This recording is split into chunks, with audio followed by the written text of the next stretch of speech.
El pasado 23 de julio, la Secretaría para Asuntos Estratégicos de la Presidencia realizó su informe periódico de rendición de cuentas, en el cual se destacaron los principales avances en materia de transparencia y anticorrupción a partir del trabajo realizado por la Subsecretaría de Transparencia y Anticorrupción durante el periodo 2011 y 2012. En el informe se detalla la instalación y fortalecimiento de 91 oficinas de información y respuesta, un aumento hasta 84 instituciones públicas rindiendo cuentas a la ciudadanía, un 90% de cumplimiento a los requerimientos ciudadanos de información y diversas acciones encaminadas por divulgar e implementar la Ley de Acceso a la Información Pública. Sin embargo, el cumplimiento pleno de la Ley de Acceso sigue enfrentando importantes desafíos. Uno de ellos, la aplicación del principio de máxima publicidad a toda acción ejecutada por los funcionarios públicos en lo relacionado a su gestión y el uso de fondos y bienes públicos, lo cual atañe tanto al presidente de la República como a cada uno de los 262 alcaldes del país. La discrecionalidad de la entrega de la información pública por parte de los funcionarios, un instituto de acceso a la información pública que aún tiene importantes debilidades institucionales, la incorporación de otros actores de la sociedad a un compromiso por la transparencia, son solo algunos de los desafíos con los cuales se enfrenta una cultura de transparencia y anticorrupción en este país. Esta mañana conversamos con Aurora Cubillas, recién nombrada subsecretaria de Transparencia y Anticorrupción del Gobierno, y con ella analizaremos los avances, pero también los desafíos con los cuales deberá actuar durante el próximo año de gestión. Soy Saúl Hernández Alfaro, bienvenidos a Francamente.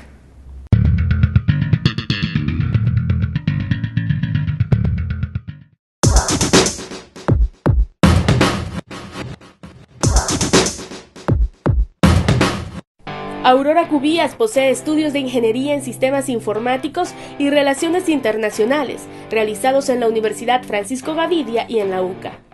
En el área profesional se destaca por haber coordinado proyectos para instituciones como el Instituto Salvadoreño para el Desarrollo de la Mujer, la Oficina de Cooperación Técnica Sueca, la Fundación Henrik Boll, entre otras organizaciones. Desde 1995 ha dirigido diferentes programas para Iniciativa Social para la Democracia.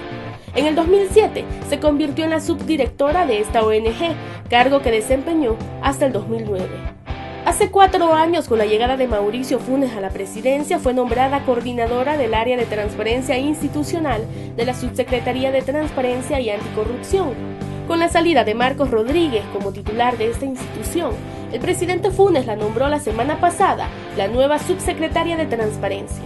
Hoy la tenemos en nuestro set para preguntarle sobre los gastos en la publicidad de Casa Presidencial, dato que no ha querido revelar el presidente Funes. También de los presuntos casos de corrupción de gobiernos anteriores, que ya fueron presentados ante la Fiscalía, y sobre el trabajo que realizará al frente de la Subsecretaría de Transparencia en estos 10 meses que le restan al gobierno. Temas que sin duda hablaremos como solo a nosotros nos caracteriza. Francamente. Bienvenidos a Francamente, hoy es miércoles 31 de julio de 2013, estamos despidiendo este mes del año y también estamos conmemorando en este día el Día del Periodista, así que felicitamos en este día tanto a los periodistas como a las y los periodistas en El Salvador, esos que con su trabajo, además de relatar la realidad del país, inciden y transforman en la misma.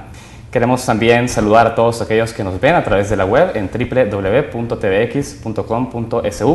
También saludar a aquellos que nos siguen a través de redes sociales en Facebook en francamente.tvx y en Twitter en @francamente.tvx. Desde este momento se encuentran abiertas estas redes sociales para que puedan participar de este espacio de entrevista. Esta mañana queremos hablar de transparencia, queremos hablar de anticorrupción y por ello tenemos en nuestro set a la subsecretaria de Transparencia y Anticorrupción, Aurora Cubillas. Con ella tenemos temas por abordar, vamos a hablar un poco de la gestión que se ha realizado en este cuarto año de gobierno, también hablar sobre los desafíos que enfrenta actualmente instalar una cultura de transparencia en el país. Subsecretaria, bienvenida Francamente. Gracias, muy amable por la invitación y felicidades también a los periodistas en su día. Quiero que, iniciemos hablando un poco de cómo llega usted a la subsecretaría, más bien, más que el procedimiento, cómo llega, con qué se encuentra ante la dirección de la Subsecretaría de Transparencia y Anticorrupción. Sabemos que ha sido la directora de Transparencia durante estos 4 años, pero ahora llega a la dirección de toda la subsecretaría. ¿Con qué se encuentra? Bueno, es importante decir que el tiempo que he estado ahí me permite encontrar lo que ya conozco. Esa es una ventaja en el sentido de la continuidad que los temas deben de tener y la profundización que se debe hacer. Tenemos un área de transparencia que trabaja todos los temas de acceso a información, rendición de cuentas, control social, pactos de integridad, y tenemos el área anticorrupción, donde recibimos quejas y denuncias desde temas tan sencillos y básicos como la recepción, como la ubicación de vehículos nacionales utilizados en forma indebida, hasta los casos que se mencionaban en el reportaje, que son de gobiernos anteriores y que muestran una profunda corrupción. Usted ha hablado de dos partes de esta subsecretaría, por un lado, más bien, o dos enfoques. Por un lado, el enfoque transparencia y otro anticorrupción. A lo largo de la entrevista quiero que vayamos tocando cada uno de estos. Sobre el tema de transparencia, específicamente con lo relacionado a acceso a la información pública, bueno, escuchábamos en el último informe de rendición de cuentas que se han realizado un aproximado de 11.000 requerimientos de información por la ciudadanía, y yo quiero saber qué nos dicen estos números, porque el ex subsecretario de Transparencia decía que uno de los retos que tenía para implementar esa ley es que también que la ciudadanía hiciera uso de la misma. ¿Eso implica que la ciudadanía está pidiendo más información que antes? ¿Es una tendencia que se mantiene estable? ¿Qué nos dicen 11.000 requerimientos de información? En el último semestre del año, es decir, el periodo de diciembre, ¿verdad?, en adelante, diciembre a mayo de este año, se incrementó en un 60% el nivel de demanda de información con respecto a mayo del 2012 a diciembre. Muy bien. Al principio nosotros esperábamos muchísima más demanda debido a que las organizaciones sociales y algunas ONGs que trabajan en el tema se habían pronunciado bastante al respecto. Sin embargo, en los primeros meses sentimos cierta decepción, digamos, porque la demanda fue poca, e incluso hay instituciones que hasta la fecha no han recibido una sola solicitud de información. Sin embargo, la subida del 60% en el segundo semestre nos indicó también que tiene que ver con el tema del conocimiento de que la ley existe, y más que de que la ley existe, sobre todo el derecho que la ley me da como ciudadano o ciudadana de solicitar información. Se tiene que trabajar todavía también el tema de qué tipo de información me brinda cada institución y cómo la puedo solicitar. Eso determina bastante el nivel de demanda que hay en el país. También hicimos una comparación en el informe que presentamos en diciembre del 2012 con otros países de la región, y la verdad es que la demanda presentada era altísima con respecto a otros países que tienen más años de contar con una ley de acceso a información.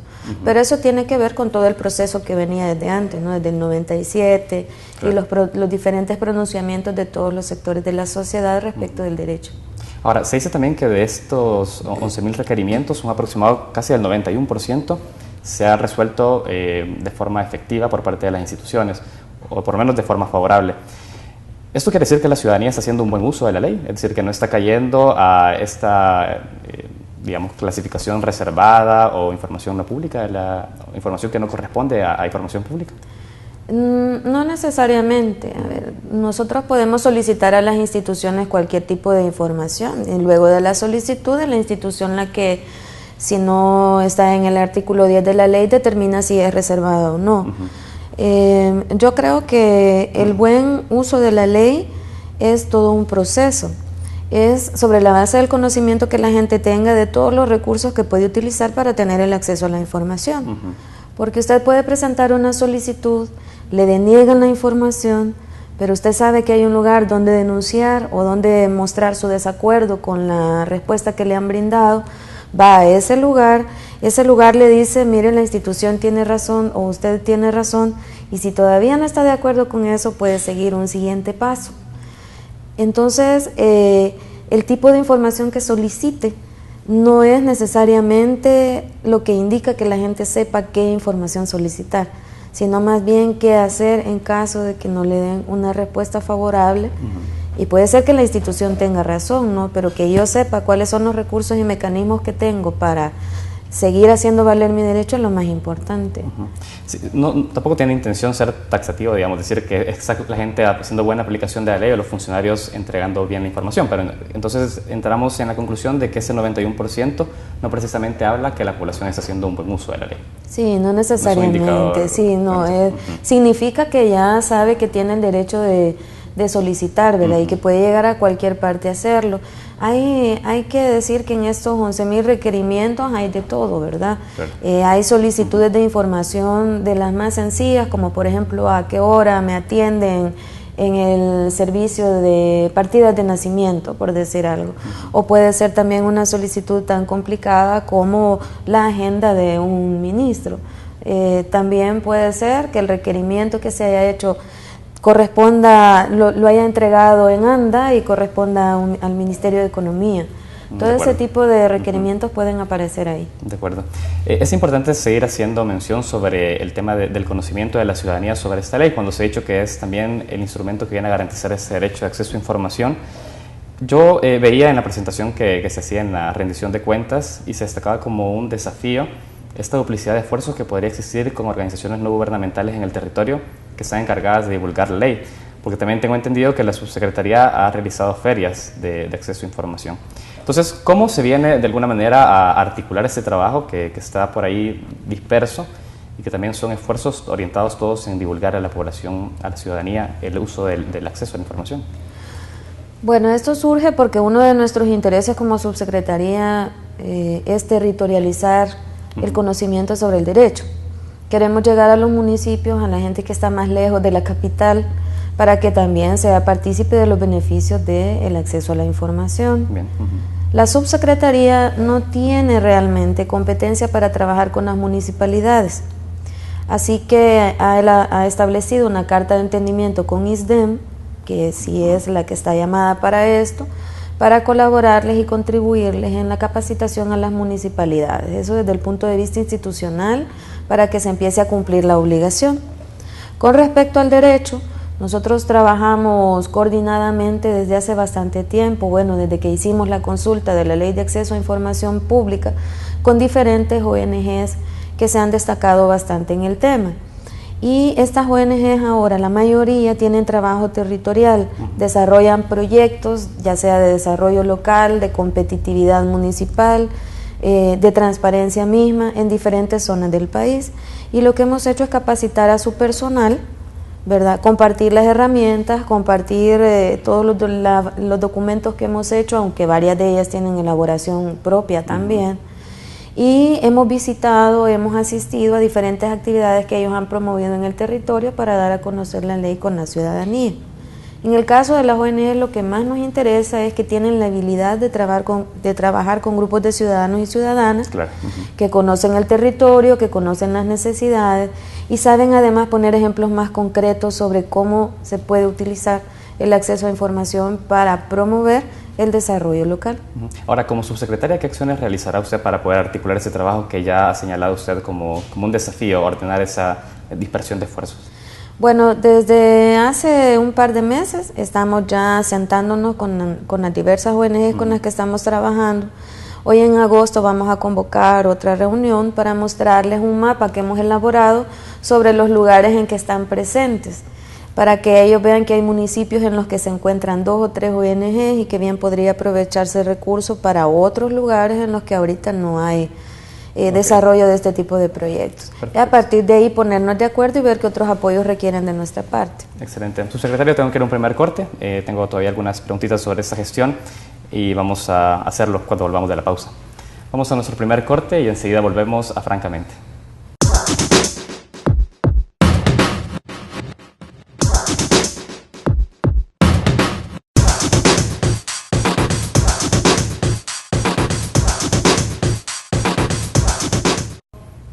Continuamos en Francamente y esta mañana conversamos con la subsecretaria de Transparencia y Anticorrupción, Aurora Cubías. Hablamos sobre los avances y desafíos de transparencia en el sector público, específicamente en el órgano ejecutivo. Y sobre eso yo quiero referirme a otro de los logros que se destacan cuando hacían esa rendición de cuentas. Se hablaba de la instalación y fortalecimiento de 91 oficinas de información y respuesta. Sobre eso, subsecretaria, ¿cuál es el papel que desarrolla la subsecretaría? Es decir, ¿qué tipo de acompañamiento hace las instituciones del Ejecutivo para la instalación de estas OIR? Bueno, de las 91 oficinas de las que hablamos, hay que decir que 77 son las del órgano ejecutivo, claro, y el resto son de entidades nacionales. En el caso de las del órgano ejecutivo, que es nuestra competencia formal de acuerdo a nuestro decreto de creación. Nosotros lo que hicimos desde antes de que entrara ya en vigencia plena la ley fue capacitar a los miembros de los equipos que cada institución había nombrado para desarrollar el proceso de transparencia en sus instituciones y trabajar con ellos los manuales de funcionamiento, los manuales de puestos y también las estructuras que las oficinas podían tener. Incluso diseñamos 3 modelos, uno para instituciones pequeñitas, uno para instituciones medianas y uno para instituciones grandes. Claro, la estructura depende fundamentalmente de los recursos que cada institución tiene, ¿verdad? Y del personal que en ese momento estaba también en capacidad de poner a disposición de la ejecución de la ley. Luego, contribuir también a la elaboración de formularios para recibir las solicitudes de información, que implican formularios para persona natural, persona privada, ¿verdad?, con personalidad jurídica, cuando es una solicitud presentada por uno mismo o cuando es por su representante legal, diversos formularios que se estaban utilizando. Y proveímos además de algunas herramientas para facilitar su trabajo. Hay que decir que el inicio de la implementación no fue fácil, estuvo lleno de muchas incertidumbres por temor a no cumplir adecuadamente la ley, dado que hay una alta responsabilidad, no solamente sancionatoria, sino también económica, si se llega a incumplir. Y las confusiones normales que surgen sobre quién es la persona responsable, quién es la persona encargada de las firmas, de los sellos, de las aprobaciones, etcétera. Ese ha sido nuestro acompañamiento y como parte de nuestra labor para promover, para facilitar y también para motivar, fue que diseñamos para cada cierto tiempo los informes y los rankings para poner en competencia a las instituciones a ver quién se mantiene al 100%. El comportamiento de esos rankings ha venido variando, tengo entendido, o se ha mantenido estable sobre las instituciones que siguen cumpliendo mucho mejor que otras, o cómo ha sido el comportamiento. Las que alcanzaron el 100% desde el principio, bueno, ninguna alcanzó el 100% desde el principio, claro. Hemos tenido una evolución en la que hemos pasado de alrededor del cumplimiento del 93% en conjunto hasta hoy que tenemos el 98 o 99% en conjunto. En conjunto, claro. Sí, de ese conjunto de instituciones del órgano ejecutivo, 22 son las que están ahora cumpliendo al 100% la publicación de información. Bueno, 22 hasta mayo de este año. Seguramente si el ranking lo pasamos en este momento ya habrán un par de instituciones más que lo han cumplido. Dentro de ellas se destacan aquellas que desde el principio subieron casi la totalidad de la información. Claro, perfecto. ¿Se está evaluando también la calidad de lo que se está entregando o se está evaluando también el cumplimiento estricto de lo que la ley establece? No, por ahora nuestros estándares solamente miden la existencia del documento, que lo hayan subido, que sea descargable, que no complique, ¿verdad? Que sea, es decir, un documento comprensible para la población, que no hayan problemas técnicos con la página web. Estamos más por esa vía. Somos pocos en la subsecretaría y el tema de la calidad lo vamos a introducir para el informe que vamos a presentar en diciembre, pero como una prueba piloto. No vamos a tomar todos los estándares, sino que vamos a tomar 2 o 3 para ver hasta qué nivel de profundidad podemos llegar con la calidad. Excelente. Yo quiero ir cerrando ya con este aspecto más bien de transparencia y acceso a la información. Quiero referirme también al otro área que maneja su subsecretaría y específicamente en lo relacionado a anticorrupción. Porque, bueno, tenemos el dato que se han presentado, es más, lo establecía también este informe de rendición de cuentas. 11 casos se han presentado a Fiscalía General de la República, tengo entendido que corresponden a casos de esta gestión. Son del periodo, son recibidos los casos, digamos, en el periodo de junio 2012 a mayo 2013. Corresponden a esta gestión, claro. Corresponden a esta. Sí, la mayoría de los casos han tenido que ver con, por ejemplo, personas que han estado cobrando dinero por la facilitación de un servicio. En el Ministerio de Trabajo, por ejemplo, se desarrolló todo un proceso junto con la Fiscalía, incluso que tuvo que ver en esto, para empleados que estaban cobrando cuotas por facilitar la documentación necesaria para el programa laboral de Canadá. Claro. Ese tipo de casos son los que se han presentado y los que se han resuelto. También hay algunos que tienen que ver, digamos, con personas que han tratado de solicitar dinero para facilitar solvencias, y por eso es que surgió la solución de las solvencias en línea para los proveedores del gobierno, claro. Empresas de servicios o constructoras que cada vez que iban a solicitar una solvencia, posiblemente en alguna de las entidades recibían también la propuesta de agilizar los trámites a través de esto. Pero son casos relativamente menores. No quiero desestimar el valor que una acción como esta tiene en una sociedad, pero no son tan grandes como los que se presentaron al principio a la Fiscalía, que sí tienen que ver con casos como la Diego de Holguín, hoy Monseñor Romero, los proyectos RESA y estos de gran envergadura que han implicado grandes millones de pérdidas para nuestra gente. Ahora, entiendo entonces que en esos 11 casos todos vienen referidos a procedimientos, a algún tipo de trueque dádiva que se realizó para algún trámite. Entiendo que por ahí... Sí. ¿Se repiten algunos casos para determinadas instituciones? Es decir, ¿hay instituciones que son reiterativas en estos casos de corrupción? No hasta la fecha, ¿verdad? Como decimos, esos 11 son de 2012 a 2013, no hay reiterativos en las instituciones. Y lo que sucede también es que muchos de estos casos, cuando entran a la Fiscalía, nosotros les perdemos la pista, no sabemos cómo se va desarrollando la investigación, en qué momento se encuentra, qué tipo de facilidades de investigaciones se están haciendo, porque en este caso la Fiscalía es muy restringida con su información, dado que son procesos de investigación que se pueden ver afectados si en una entrevista como esta, por ejemplo, nosotros anunciáramos algún dato que luego les puede afectar. Subsecretaria, ¿qué tipo de acción conjunta se está realizando con las otras instancias de carácter judicial sobre estos temas? Es decir, ¿hasta qué punto tiene la parte anticorrupción de la Subsecretaría alcance para poder dar seguimiento a esos casos? Es decir, ¿solo se los recibe y luego los presenta a Fiscalía? ¿Es el único, digamos, mecanismo? En el caso de ese tipo de corrupción, sí. ¿En cuál no? Cuando en estos tipos de casos donde se ven sobornos y cosas así, tiene que ser entregado definitivamente a la Fiscalía, porque ellos son los entes encargados de este tipo de temas. Hay algunas otras cosas que tienen más que ver con que hay pasos que la gente siente que son demasiado engorrosos y eso le genera duda sobre si es o no es lo correcto. Entonces van a nuestra oficina, presentan el caso y nuestra oficina lo que hace es conversar con ellos, recoger toda la información necesaria y luego establecer hace un informe, qué es lo que ha encontrado, cómo lo ha encontrado y cuál es la recomendación. Entonces, en muchos casos lo que hemos investigado, lo que se ha concluido es que tiene que ver con procedimientos engorrosos, ¿verdad?, con poca agilidad en la atención a las demandas de los ciudadanos en algunos temas, y en otras ocasiones tiene que ver con una persona en particular, por lo que nosotros lo que hacemos es dar una recomendación al titular de la institución, se le explica qué es lo que está sucediendo, cómo debería resolverlo, y es el titular el que finalmente toma la decisión.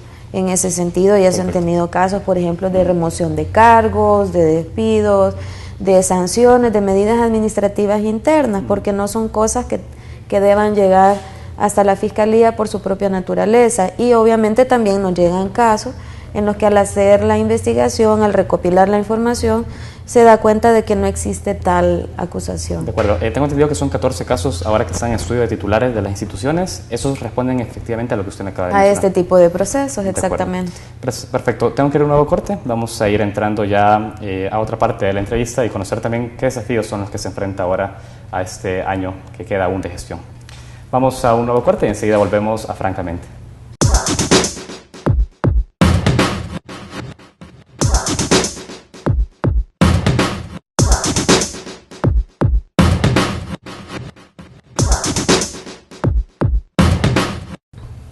Continuamos en Francamente. Esta mañana conversamos con la Subsecretaria de Transparencia y Anticorrupción, Aurora Cubillas. Les recordamos que están abiertas nuestras redes sociales en Facebook en francamente.tvx y en Twitter en @francamentetvx. También les recordamos que esta entrevista está siendo transmitida en vivo a través de la web en www.tvx.com.sv. Subsecretaria, hablemos de los desafíos que enfrenta la transparencia en el país. Se ha dicho de que, si bien la transparencia ha tenido y el acceso a la información un avance sin precedentes en El Salvador, todavía se encuentra un obstáculo que es la discrecionalidad de los funcionarios a la hora de entregar la información. ¿Considera usted que sigue siendo un problema la discrecionalidad a 4 años de gobierno para poder garantizar la transparencia en el país? Sí, aunque en menor proporción que cuando empezamos. Es un tema cultural que no tiene que ver solo con funcionarios o servidores públicos, también en la vida privada eso es bastante evidente. Y no estoy diciendo que la vida privada tenga que ser igual a la de un servidor o un funcionario público, sino me refiero a que somos como personas muy recelosos de nuestros propios datos o de las cosas que tienen que ver con nuestra vida cotidiana. Sí. Recordemos que el Estado, las instituciones como tal, han funcionado sobre la base de que son responsables de la información y deben resguardarla. Eso dicen nuestras leyes. Y siempre, cada persona que ha llegado a trabajar a una institución pública, hasta en su contrato dice que tiene prohibido revelar la información que llega a sus manos. Ahora, ¿habría que adaptar esto a la nueva normativa? Por supuesto. Los contratos ahora deben modificarse y esa cláusula debe decir, usted debe estar abierto a brindar la información que se le solicite de acuerdo al artículo tal de la Ley de Acceso a Información Pública. Nosotros lo hemos planteado en varias ocasiones, pero son reformas que otras instituciones tienen que resolver. De acuerdo. Uno de los temas más difíciles siempre ha sido el tema, por ejemplo, de las remuneraciones, el tema de las dietas cuando se forma parte de una junta directiva en una autónoma, y eso es el primer obstáculo que se presentaba, era justamente el tema de la seguridad. La gente tiene miedo de un secuestro y este tipo de cosas, pero son argumentos que se fueron desestimando poco a poco y la mayoría ahora cumple con este requisito. Pero la discrecionalidad va a ser un problema eterno, es decir, para los funcionarios que esta vez tuvieron que enfrentarse por primera vez a la apertura de información, pero también para los siguientes que tienen que continuarla, porque ese es un punto que a veces se nos olvida. En los siguientes periodos, otros gobiernos, otros funcionarios, otros servidores públicos tienen que seguir dando cumplimiento a esta ley. De acuerdo. Yo tengo un aspecto sobre esto, porque usted ha dicho, la discrecionalidad siempre estará presente, pero realmente le hago la pregunta porque estamos viendo también desde el liderazgo político del país, hablo del presidente de la República. Recientemente se ha hecho y se ha conocido, algo que Casa Presidencial ya había destinado como información reservada, que es específicamente lo relacionado a los viajes del presidente. Esa discrecionalidad, por ejemplo, es de la cual se deberá combatir, de la que usted habla que es necesario combatir. ¿Cree que ha sido una decisión discrecional para iniciar la decisión del presidente de declarar como reserva la información de sus viajes realizados? La discrecionalidad se tiene que combatir siempre, y como es un cambio cultural no la vamos a lograr resolver en pocos años. Sin embargo, recordemos que también la Ley de Acceso a Información Pública le deja al titular la opción de qué es lo que va a reservar siempre y cuando esté dentro de los argumentos del artículo 19. Correcto. Y explica. ¿Cuál es el detalle? De acuerdo al reglamento de la ley, no es únicamente el titular el que reserva la información.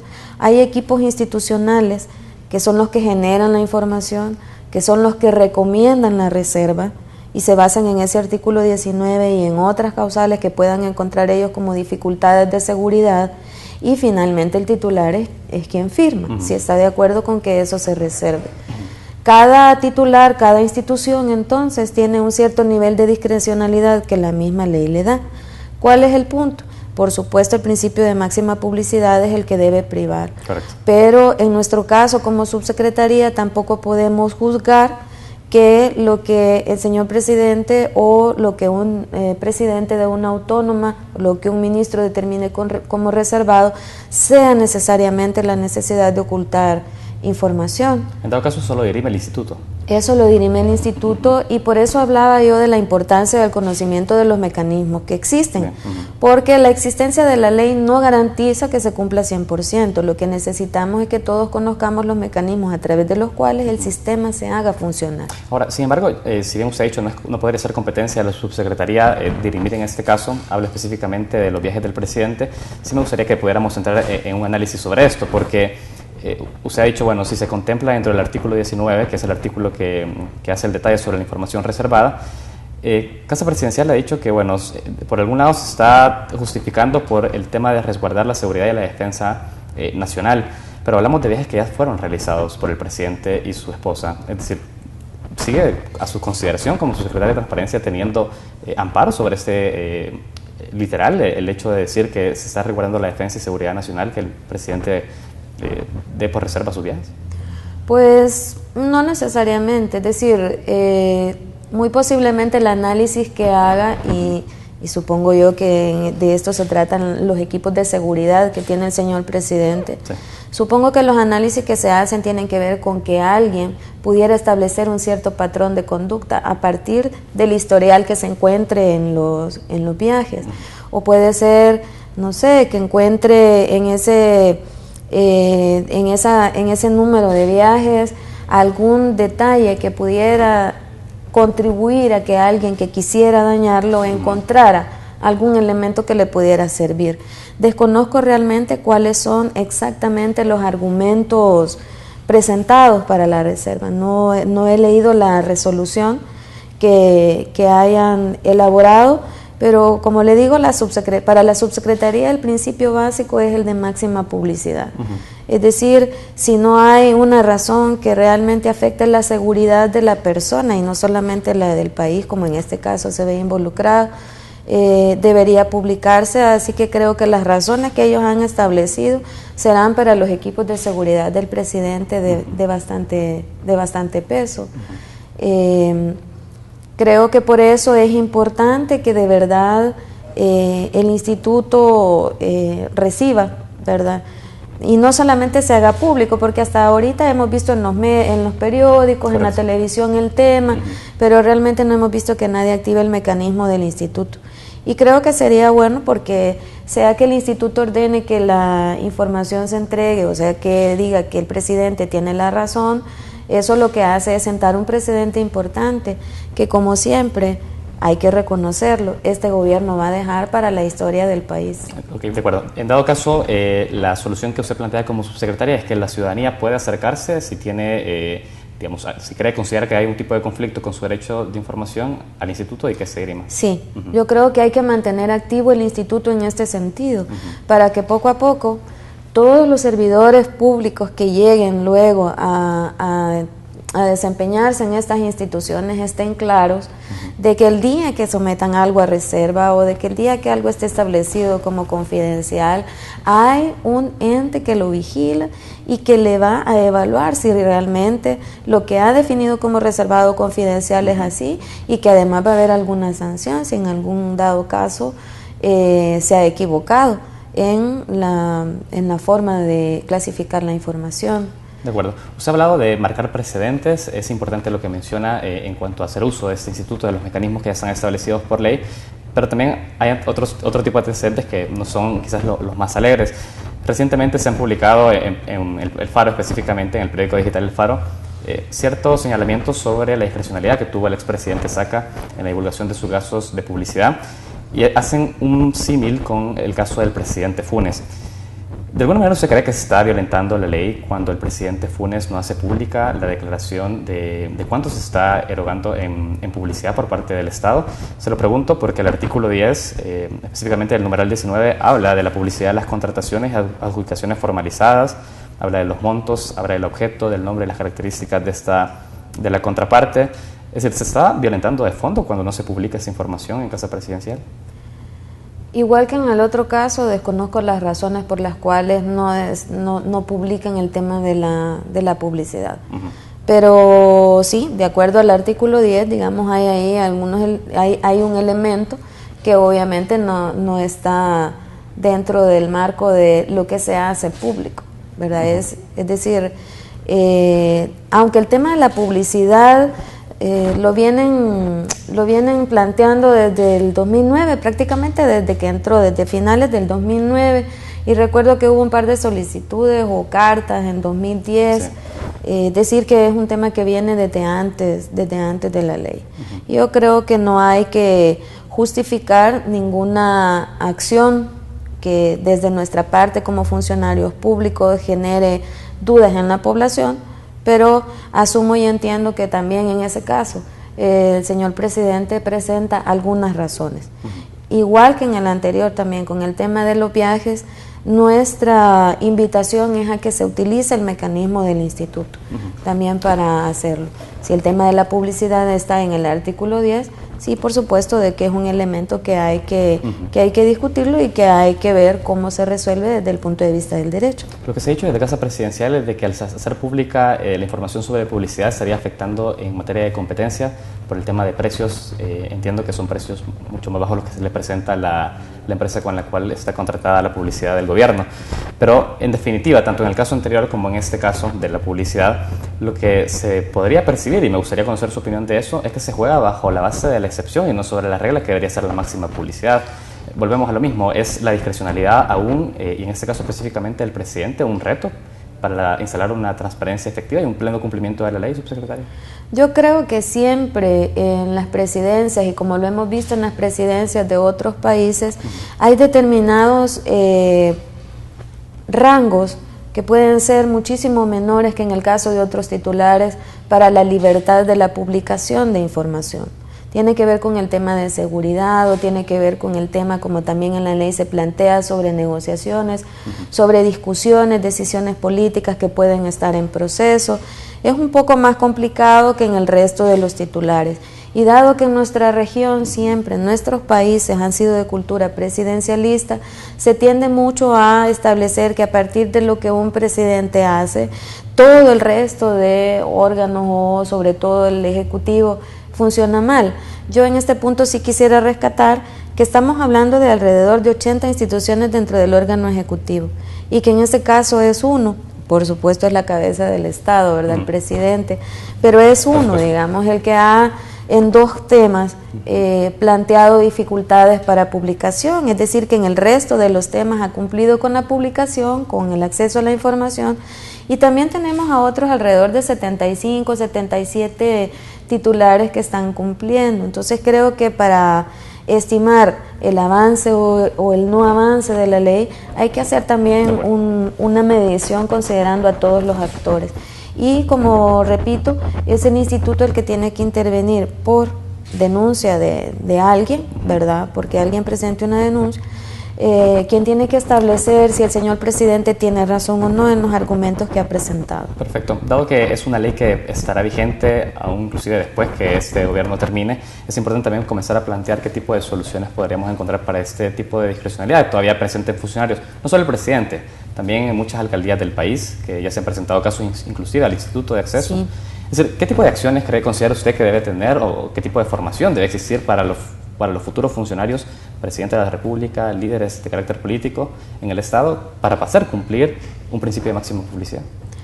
Bueno, en ese punto es importante decir que es lamentable que en nuestro país no existan carreras vinculadas a las ciencias políticas y a la administración pública.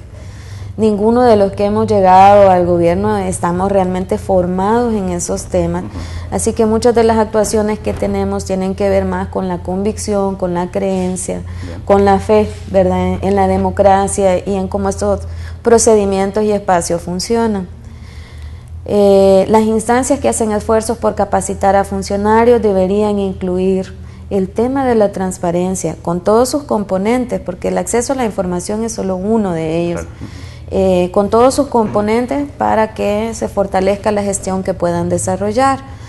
Es importante que la ciudadanía siga demandando el derecho para que cualquier servidor público también entienda que no solamente se va a enfrentar a un instituto de acceso a información pública, sino al respaldo o al rechazo de la población según esa actitud abierta o cerrada a la publicación de la información. Perfecto. Ahí es donde se genera realmente la cultura, ¿no? y el desarrollo del buen gobierno, que es por donde la Secretaría para Asuntos Estratégicos ha estado apostando, el desarrollo de un buen gobierno, probo, con negociación, con concertación y además inclusivo de todos los sectores hasta las municipalidades, que ese es un tema en el que tenemos un gran reto porque la Asamblea Legislativa es una, La Corte de Cuentas es una, el Ministerio Público son alrededor de un grupo de 5 o 6 instituciones, pero alcaldías son 262. Correcto. Y ahí hay que hacer un máximo esfuerzo, porque si no, nosotros vamos a seguir en la ciudad capital discutiendo los asuntos públicos, pidiendo acceso a información para tomar decisiones, y allá en los municipios de Chalatenango, de La Unión, de Morazán, este tema no va a ser todavía divulgado ni se va a usar. Perfecto. Es importante hablar de eso, lo vamos a hacer al volver de la pausa, específicamente con el rol del instituto, que es quien debería también tener un rol más activo en esta divulgación. Vamos a un nuevo corte y enseguida volvemos a Francamente.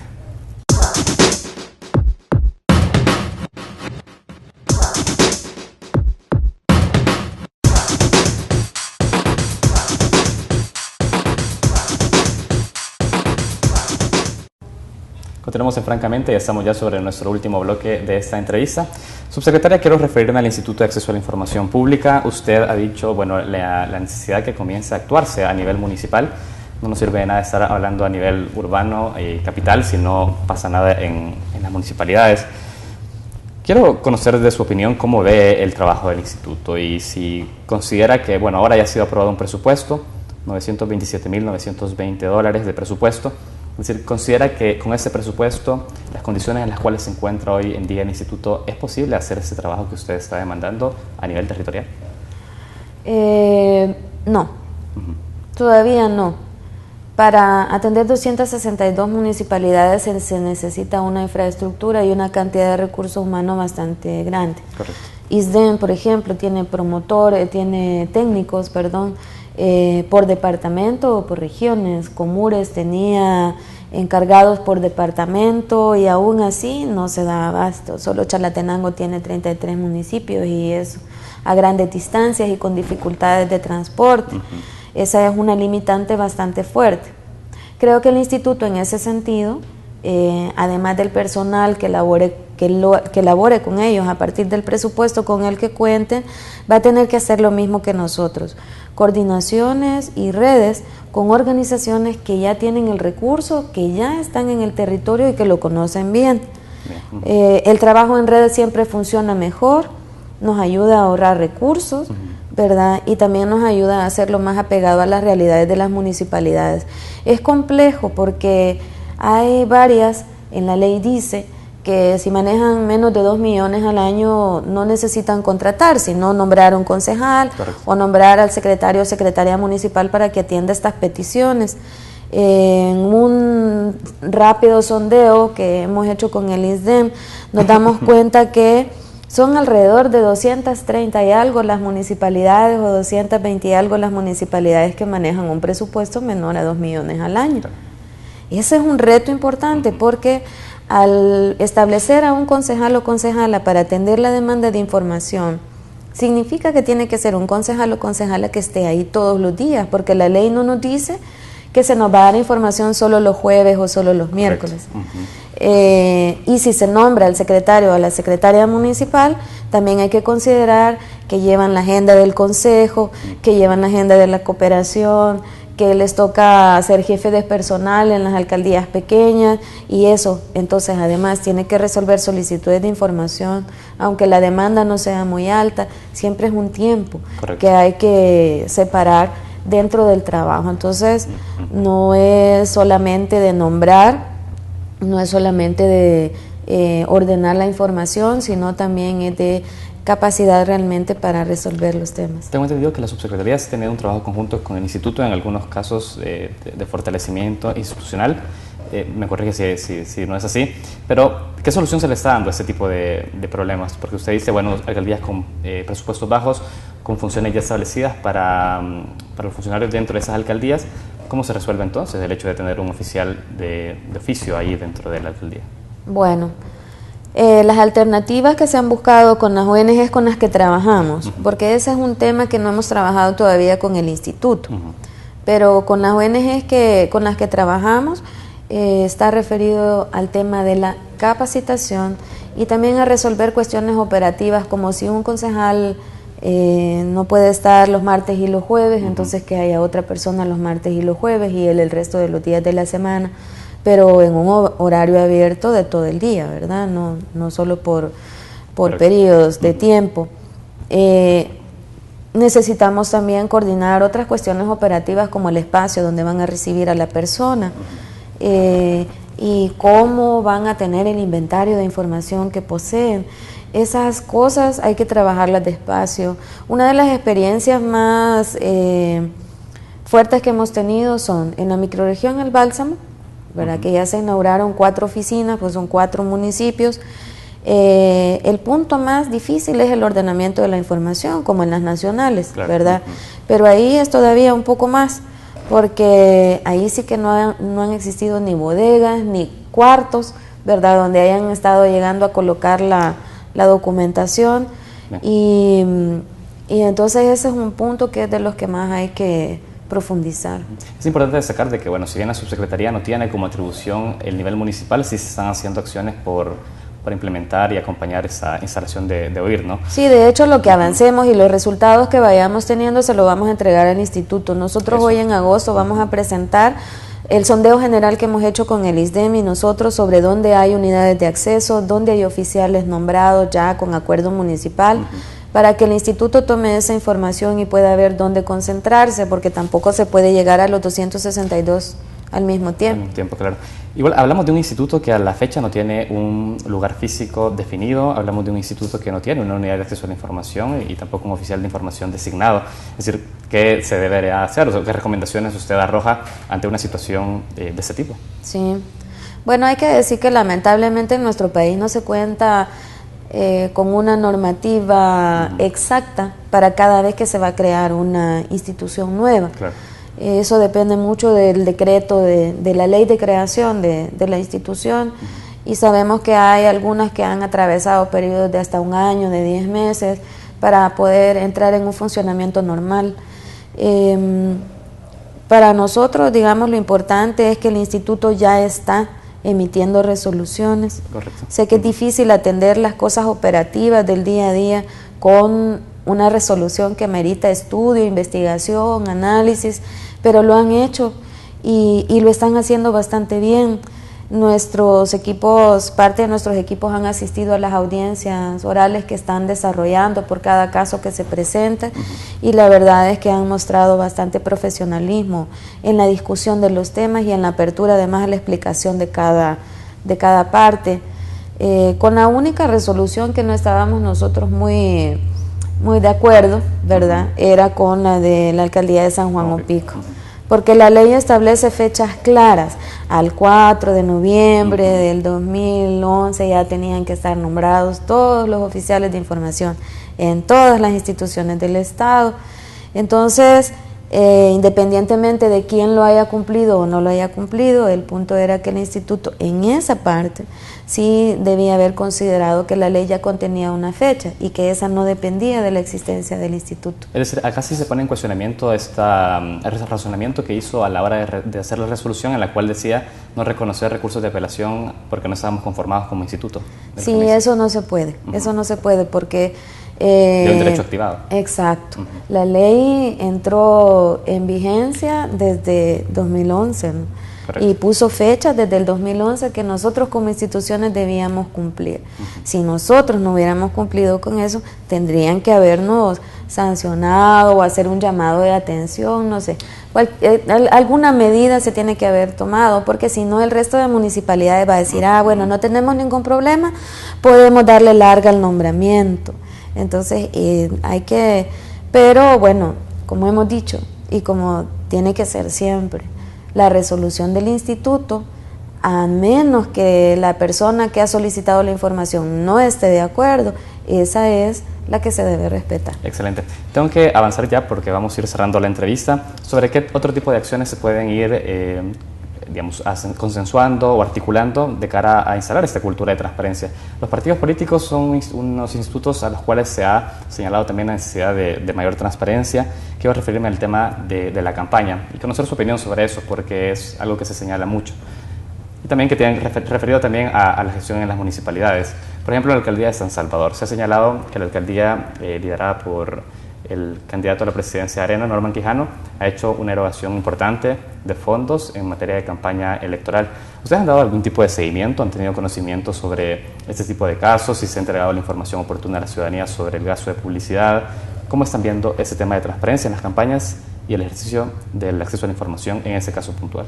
En el caso puntual, no, por no tener competencia, no hemos dado seguimiento institucional al asunto, es decir, no, nosotros no podemos en ese caso intervenir directamente de esa forma.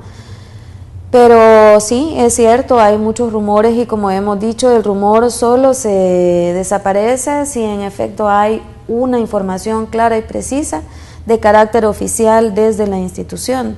Y yo creo que por sanidad del candidato, ya que tiene aspiraciones, ¿verdad?, hacia la presidencia, debería desde este momento marcar la diferencia, ¿verdad? Se hacen cuestionamientos a las instancias que en este momento existen, pero se aspira a llegar a esas instancias, entonces hay que desde ya marcar cuál va a ser entonces el comportamiento real que se va a tener. A mí me sorprendió cuando negaron esa información, dado que recientemente firmaron un compromiso de transparencia, ¿verdad?, incluyendo a Transparencia Internacional en esa firma. Creo yo que también Transparencia Internacional debería hacer un posicionamiento respecto al tema, porque se está jugando su prestigio, ¿no? Cuando un candidato firma un compromiso como este, pero al mismo tiempo cierra la puerta a cierto tipo de información. Nosotros, en la consulta que se hizo de la ley de acceso y cuando se presentó el borrador, ¿verdad?, ya estaba incluido el tema de la transparencia en los partidos políticos, es decir, que ellos fueran entes obligados por la ley. Sin embargo, los partidos políticos la retiraron de la ley y dijeron que lo iban a incluir en la ley de partidos políticos. Y cuando vemos la ley de partidos políticos es mínimo el tema de transparencia. Esa es una deuda que ellos tienen. De todas formas, su gente, sus candidatos van a llegar en algún momento a ser funcionarios públicos. Tienen que someterse desde el principio a esas reglas para que su evaluación frente a la ciudadanía sea buena. Tienen ellos que entrar a cumplir desde ya la ley para que a futuro confiemos en ellos. Perfecto, ha sido muy clara esa reflexión. Yo quiero ir cerrando ya la entrevista con una última reflexión de su parte, y es el hecho de justamente incorporar a partidos políticos, pero también el sector privado dentro de este esfuerzo por construir transparencia en el país. ¿Cómo ve usted el hecho de que se incorporen otros sectores al esfuerzo que ya realiza el sector público en materia de transparencia? Yo creo que es importante porque la transparencia, como decía el ex subsecretario, es un atributo de la sociedad, no solamente de las instituciones del Estado. Es decir, todos tenemos que caminar en ese ritmo, en esa sintonía, debe convertirse en un objetivo común. En la región ya se han desarrollado grandes e importantes experiencias de transparencia en el sector privado, que tienen que ver con que ellos mismos se ponen reglas, porque ellos mismos se ven afectados por los que no aplican las reglas o no se someten a las reglas en el tema de las contrataciones. Entonces, para nosotros es un tema importante, siempre lo hemos querido abrir, pero sabemos que es un tema que no tiene mucha receptividad para buena parte de algunos sectores empresariales, porque por ejemplo, bueno, el trabajo que se ha hecho por ejemplo con Casalco desde el principio, pactos de integridad, códigos de ética, y estos son grandes avances que otras empresas, también hay algunas que no conocemos y que han hecho avances en este sentido, pero digamos en el conjunto, en lo que se ve, bueno, hoy tenemos el caso de ANET presentando recursos por el tema de Alba Petróleos, pero no se ha pronunciado sobre el tema de la Telefónica, que abiertamente se niega a obedecer la resolución de un tribunal internacional. A mí me parece increíble que una empresa se tome ese nivel de derecho frente a un tribunal internacional. Entonces, como ser más parejos en las opiniones. Y debemos decir que hace poco también en una entrevista acá hablaron sobre competitividad global. Lo que no se explicó es que en ese informe se decía que El Salvador había bajado una cierta cantidad de puntos porque las empresas pequeñas juzgan a las empresas grandes porque las grandes les quitan oportunidades, les restan espacios, no los consideran para las tomas de decisiones, y eso afecta también la transparencia en el desempeño del país. Perfecto. Queda claro entonces la importancia de que sea un trabajo conjunto de todos los sectores de la sociedad. Subsecretaria, tengo que despedirla, agradecerle y desearle mucho éxito en lo que resta todavía de su gestión. Muchas gracias y ojalá que contemos además con la buena voluntad de todos los sectores para seguir avanzando el tema. Excelente. Muchísimas gracias. Gracias, Saúl. Gracias también a ustedes que nos acompañaron durante esta mañana en Francamente. Les deseamos un buen cierre de mes y también les recordamos que esta entrevista será cargada en nuestro canal de YouTube y viene en reprise a las 11 de la noche. También les recordamos que esta noche a las 8 p.m. viene nuestro documental El precio de la insuficiencia. Esperamos que puedan sintonizarlo. Muchas gracias.